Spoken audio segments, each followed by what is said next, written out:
Hey everybody, welcome back to my channel. Today we got a pretty big project. Our faucet's leaking real bad, floods the floor. It doesn't fit quite right. There's a gap right here, and I did this swap. The other one broke, so I tried to go to Lowe's, buy a modern set. It didn't work with this application. We live in a double wide trailer home, and I realized that trailer plumbing is a little bit different than regular residential plumbing. So I looked and looked and looked. I ordered one that looks the exact same. I ordered it, found out the shaft in this is a little bit longer and it's causing me problems. So today we're gonna cut it all out, get rid of it, and we're gonna put new modern faucet in there, and that way in the future if anything ever goes wrong, it'll be easy just to swap out for a new one because the fittings and the proper plumbing is already there. So it's gonna be quite the project. So don't forget to subscribe, hit that like button, and let's dig into it. Like I said, it doesn't quite fit right. You can see the big gap here. So shut off the water to the house first, and you pop these two caps off. And there's normally a little lip you can get your fingernail in, and then this just twists off. As you can tell, it's just a small little drain. That's manageable. So first unscrew this.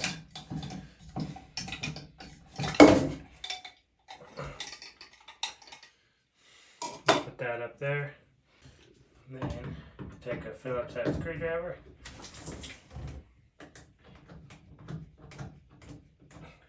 Take this off.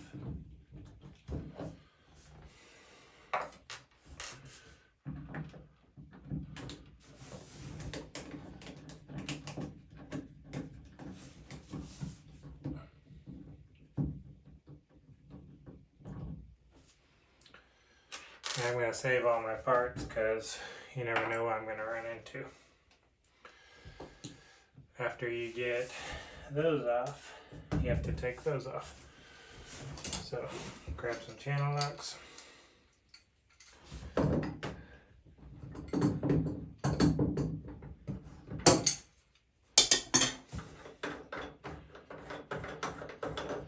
Take that off, and then these screw out.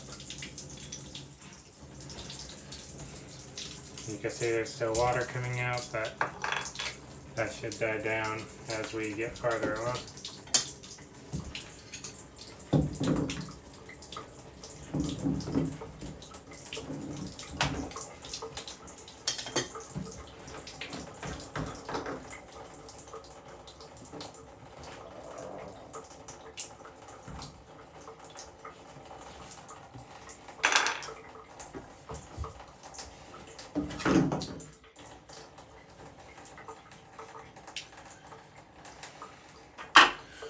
And here's where I ran into issues last time.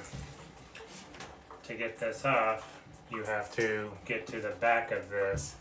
And this is why I try to find the right one and just replace it, but it became a hassle to find the right one. So I think my problem is falling behind the wall. So I think we'll have to go into my daughter's closet, cut a big hole, and get to the plumbing so we can actually remove this properly. And that's where I came into the problem last time and tried to order the right one. It didn't work out, so here we are. Alright, so I took some time measuring from the wall over to a little past, a little before, and then from the floor to a little below, a little bit above. And that way I know my fittings are in that area. And I took my measurements and moved them over into the closet where I'm going to cut my hole, so hopefully I end up just right there at the fittings. Super easy. Let's go take a look. Alright, so this wall is the same as the bathroom wall, and I took my same measurements from the edge, inside edge of this wall over to the first mark, made a line, and to the next one, same with the height.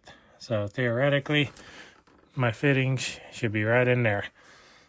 Big enough hole, plenty of room for me to work on.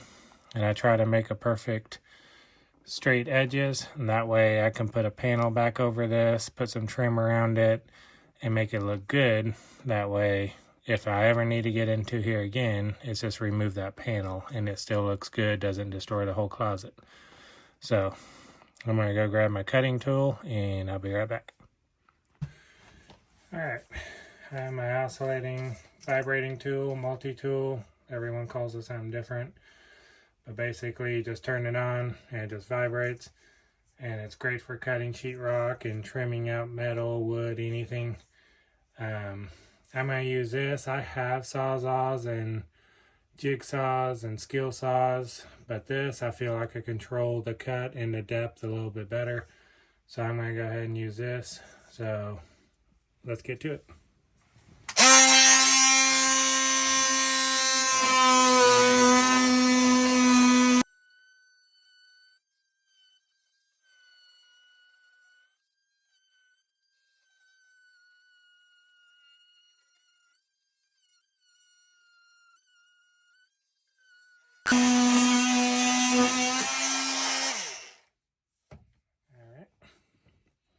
I have a small flathead screwdriver.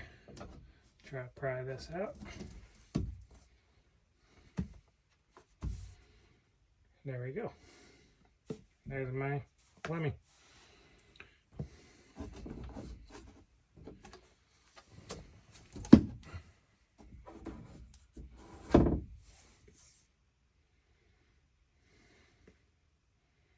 Now, looks like there's electrical here, so and that's why I didn't want to go too deep. I would have hit that, sparked, that would have been bad.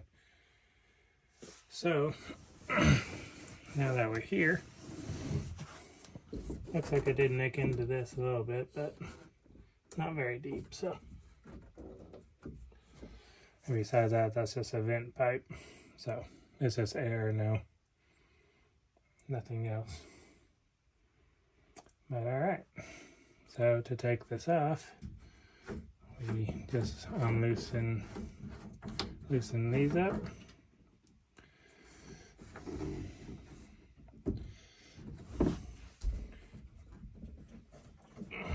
Just turn them counterclockwise. They weren't very tight, so you could do it by hand.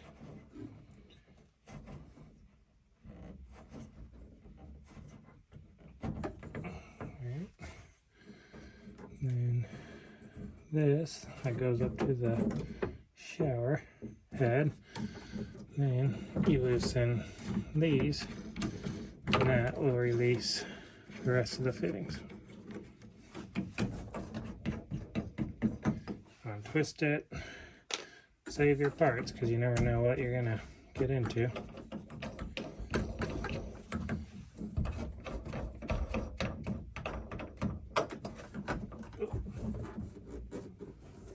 Almost dropped it. That would have been bad. Alright, we're all connected. Now I can push that out into the tub. So now what we need is fittings. We need to go buy a new faucet, and we need to find the adapters that go from that faucet to these hoses. So let's make a trip to Lowe's and see what we can find.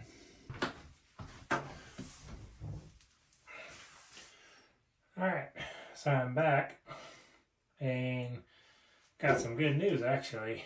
So took off all the old pieces, and I mainly took this in so I know what fittings to get. Well, I went through a few different stores and I found this, and it's made for mobile homes, and it's just an all-in-one piece. Has the 3 fittings.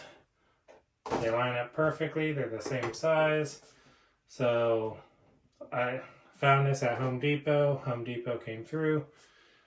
I originally went to Lowe's, looked for some stuff. I went to Walmart, looked for some stuff, and I could have made it work with stuff there, but I looked up Home Depot. They had this direct replacement, and it's all one piece, so it works out a lot better. As you can tell from the pieces that I dropped, like this has lots of pieces. All the handles, the faucet, a lot of pieces. A lot of room for air. Well, this, unscrew these 3 plastic nuts, push it through, gasket on this side, and tighten up the 3 nuts, connect your lines, go turn on the water to the house, test it out, hopefully doesn't explode in my face. So let's take this out of the package and hook it up.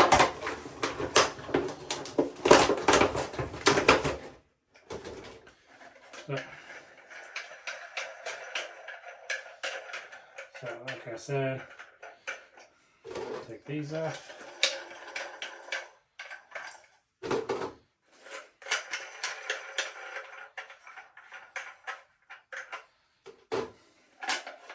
And I did scrape this up, cleaned it up, took all the old silicone off. So now we're just going to push that right through there. And hopefully it can stay. Now let's move over to the closet and put these back on. Alright, we're back in the closet. And we just kind of move that out of the way.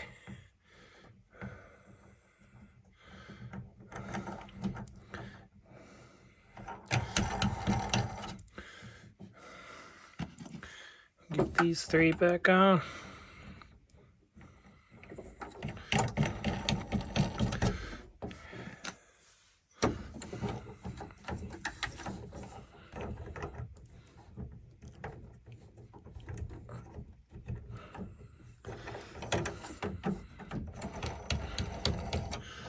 Alright. Now what I'm going to do, while I still got some adjustment on here, I'm going to tighten these up, get these on there good.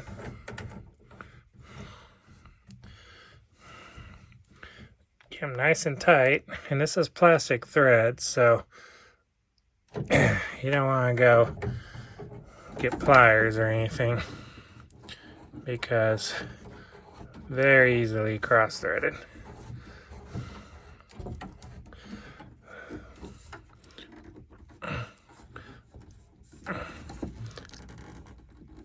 So just hand tight. Try, make sure you don't cross thread them on there. You'll feel it.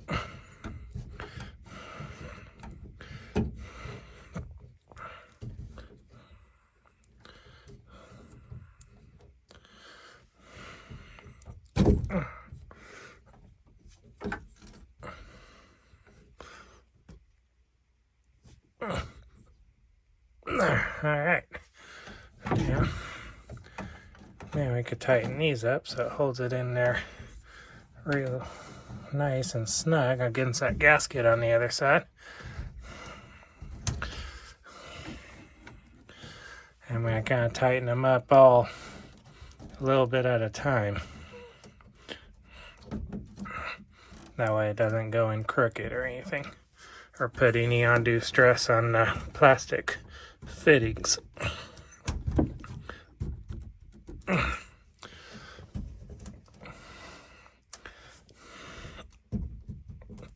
Same thing, no need to get pliers or anything. And once you got all 3 on, we are ready to go turn on the water and give her a test out. So bear with me. Alright, so I got the water back on, and it's all dry here. So that's good. So we got a seal tight on the back end here.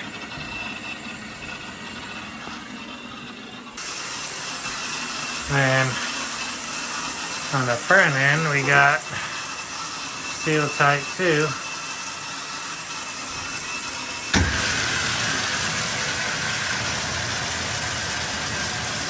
So it looks like we're all fixed. Alright guys, that's it for today's video. It turned out a lot simpler and easier than what I originally planned. Yes! Which goes to my point of this whole channel. Never be afraid to try something new. Getting into this project, I was not looking forward to it. I didn't know what I was going to discover or have to do or find or customize to make it work. And when I tore it all apart, it looked really simple, very basic. Did a little bit of research. It didn't take me long. I went to 2 stores in my hometown where I live, and then I had to go to the next town over to a Home Depot to find this faucet, which was a direct replacement. Super easy, super simple. And that just goes to show you, never be afraid to try a new project. It's not that bad. Do a little research. Watch YouTube channels just like this one. And get tips and tricks. And try new things. It'll save you a ton of money. You get a sense of accomplishment. And I feel great. No leaks. It's fixed. It's been a hassle for a while. And now I don't have to worry about it anymore.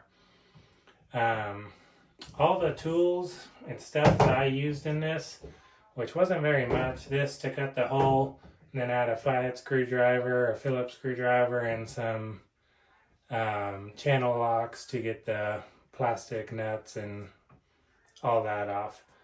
But ultimately, if I knew about this in the beginning, it would have taken no tools to do this job other than this to cut the hole.